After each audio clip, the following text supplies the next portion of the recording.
नमस्कार। तिब्बत टीवी के हिंदी प्रसारण में आप सबका स्वागत है। तिब्बत टीवी के साप्ताहिक हिंदी समाचार में हम दर्शकों को परम पावन दलाई लामा, वर्तमान तिब्बत की परिस्थिति, निर्वासन में तिब्बत और तिब्बत मुक्ति साधना के संदर्भ में जानकारी प्रस्तुत करते हैं। आपके साथ मैं हूं तेंजिन नोरबू। आगे देखिए इस सप्ताह के प्रमुख समाचार। वक्ता खिम्बुसोनम तेम्फिल ने न्गाग्युर निंगमा परंपरा के 11वें सेमिनार में भाग लिया। सिक्योम पेम्बत सिरिंग ने मेक्सिको यात्रा के बाद वाशिंगटन डीसी में अपनी सक्रियता जारी रखी। तिब्बती सर्वोच्च न्याय आयुक्तों ने नुबुलिंगा महोत्सव में भाग लिया। पूर्व तिब्बती राजनीतिक कैदी नमकी ने तिब्बतियों से एकजुट रहने का आग्रह किया। ताइवान के संस्कृति मंत्रालय ने सांस्कृतिक प्रदर्शन के लिए तिब्बती प्रदर्शन कला संस्थान को आमंत्रित दिया। प्रतिनिधि यूजिंग गेंगहांग ने लग्जमबर्ग में लेस अमिस टू तिब्बत की 30वीं स्थापना वर्षगांठ में भाग लिया। तिब्बत हाउस जापान ने तिब्बती भाषा कक्षा का समापन किया। साप्ताहिक अवलोकन करुणा वर्ष का उत्सव।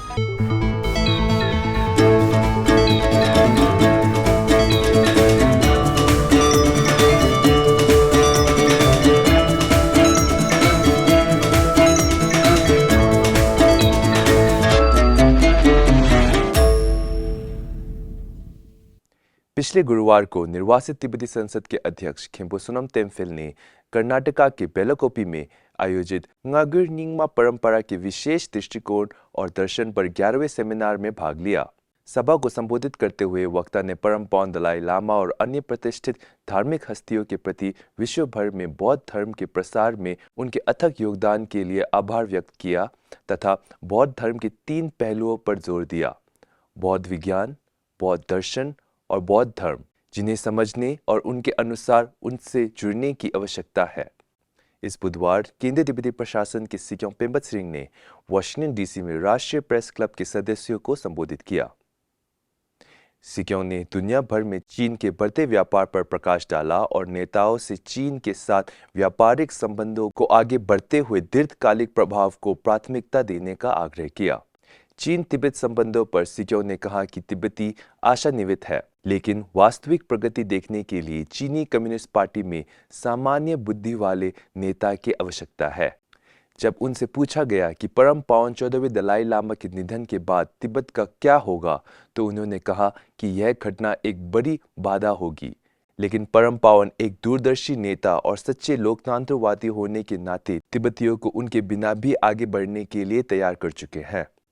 Considering the importance, the geographical, strategic importance of Tibet, we feel that if there is a sensible leader, a Chinese leader with common sense, then it's the easiest to resolve, because His Holiness is not asking for separation from China, not seeking independence, but willing to live within the framework of the Chinese Constitution. But unfortunately, the response from the Chinese side has not been positive so far. सिक्योम पेम्बत सिरिंग ने Washington DC में अपनी आधिकारिक कार्यक्रमों की शुरुआत कांग्रेस और senate समिति के सदस्यों के साथ तिब्बती कार्यक्रमों के लिए निरंतर अमेरिकी समर्थन पर चर्चा के लिए किए बैठकों के साथ की। अलग अलग बैठकों में सिक्योम ने वाशिंगटन डीसी में जर्मन दूतावास में मिशन के उप प्रमुख मार्टिन थुमेल और सेनेटर कार्यालय में चीन पर कांग्रेस के कार्यकरों आयोग के अध्यक्ष सेनेटर डैन सलिवन से मुलाकात की, जिनमें से प्रत्येक ने तिब्बती मुद्दे पर सक्षम समझ व्यक्त की। सिक्योम ने तिब्बत कार्यालय में द नेशनल इंटरेस्ट के प्रबंध संपादक जेम्स हिमबर्गर के साथ एक साक्षात्कार भी दिया। मेक्सिको से वाशिंगटन डीसी के लिए रवाना होने से पहले सिक्योम ने तिब्बत के लिए समर्थन बढ़ाने के लिए राज्य के प्रतिनिधियों, संकाय और छात्र तथा कई मीडिया कर्मियों से मुलाकात और बातचीत की। तिब्बती सर्वोच्च न्याय आयुक्त यिशी वांगमो ने न्याय आयुक्तों फकपात सिरिंग और दावा फिंकी के साथ इस सप्ताह नुबुलिंगा उत्सव में भाग लिया।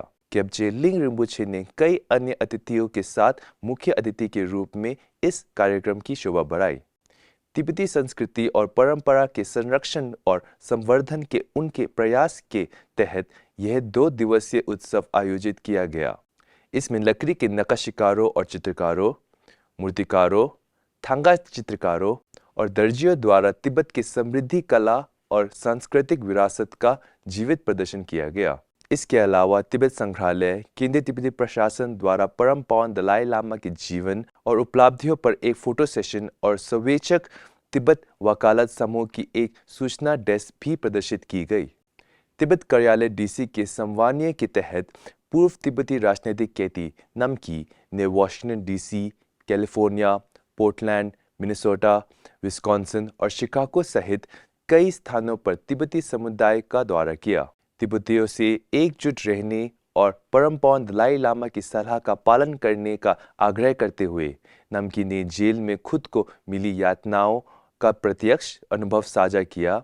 उन आत्मदाह करने वाले के बारे में बताया जिन्हें वह व्यक्तिगत रूप से जानती थी, और उन तिब्बतियों के बारे में बताया जो चीनी सरकार के अधीन तिब्बत में यातना और उत्पीड़न सह रहे हैं। ताइवान के संस्कृति मंत्रालय और तिब्बत कार्यालय ताइवान द्वारा संयुक्त रूप से आयोजित तिब्बत कला संस्थान के सदस्यों ने ताइवान के प्रमुख शहरों का दौरा किया और बड़े पैमाने पर प्रदर्शन किया, जिसमें गैर तिब्बतियों का तिब्बती संस्कृति के प्रति महत्वपूर्ण ध्यान और रुचि आकर्षित हुए। दौरे की शुरुआत ताइवान पारंपरिक थिएटर केंद्र में एक प्रेस कॉन्फ्रेंस के साथ हुई, जहां संस्कृति मंत्रालय केंद्र के निदेशक काओ यूचेन ने टिपा की यात्रा की सांस्कृतिक और आध्यात्मिक महत्व पर प्रकाश डाला। टिपा के कलाकारों ने 8 अलग-अलग स्थानों पर प्रदर्शन किया और इसमें प्रमुख सरकारी और गैर सरकारी हस्तियों ने भाग लिया। इस सोमवार ब्रसेल्स स्थित तिब्बत कार्यालय के प्रतिनिधि रिंजिंग गेंगखांग ने तिब्बत के दीर्घकालिक समर्थक समूह लेस अमिस दू तिब्बत की 30वीं स्थापना वर्षगांठ में भाग लिया। प्रतिनिधि रिंजिंग गेंगखांग ने अपने संबोधन में तिब्बती समुदाय में गुणवत्तापूर्ण शिक्षा, स्वास्थ्य और तिब्बती संस्कृति के संरक्षण तथा परम पावन दलाई लामा के मूल्य और दृष्टिकोण को जीवित रखने में फाउंडेशन की भूमिका की सराहना की। पिछले शनिवार को जापान में तिब्बत हाउस ने अपनी 3 महीने के तिब्बती भाषा कक्षा का समापन किया। यह कक्षाएं तिब्बती भाषा सिखाने और तिब्बती इतिहास एवं संस्कृति से स्थानीय और गैर तिब्बतियों को परिचित करने के लिए आयोजित किए गए थे। करुणा वर्ष समारोह के एक भाग के रूप में केंद्रीय तिब्बती प्रशासन के शिक्षा विभाग ने परम पावन और उनका परिवार और परम पावन 14वें दलाई लामा दीर्घायु हो शीर्षक से 2 नर्सरी कविताएं लॉन्च की। विभाग ने परम पावन दलाई लामा के 10 विषय शीर्षक से एक श्रृंखला के पहले 2 एपिसोड भी लॉन्च किए। उनकी सभी सामग्री उनके आधिकारिक YouTube पेज शेरिक वीडियो पर उपलब्ध है। नॉर्गेलिंग तिब्बती सेटलमेंट कार्यालय ने भारत तिब्बती मैत्री सोसाइटी भंडारा चैप्टर के सहयोग से परम पावन दलाई लामा के जीवन और उपलब्धियों पर एक फोटो प्रदर्शनी का आयोजन किया। रोम, इटाली में कई तिब्बत समर्थक समूह ने सामूहिक रूप से सिनेमा बार्बेरिनी में परम पावन दलाई लामा पर आधारित वृत्त चित्र विजडम ऑफ हैप्पीनेस का प्रदर्शन आयोजित किया। इसी के साथ आज का समाचार यही समाप्त होता है। अगले हफ्ते हम फिर मिलेंगे। मुझे आज्ञा दीजिए। धन्यवाद।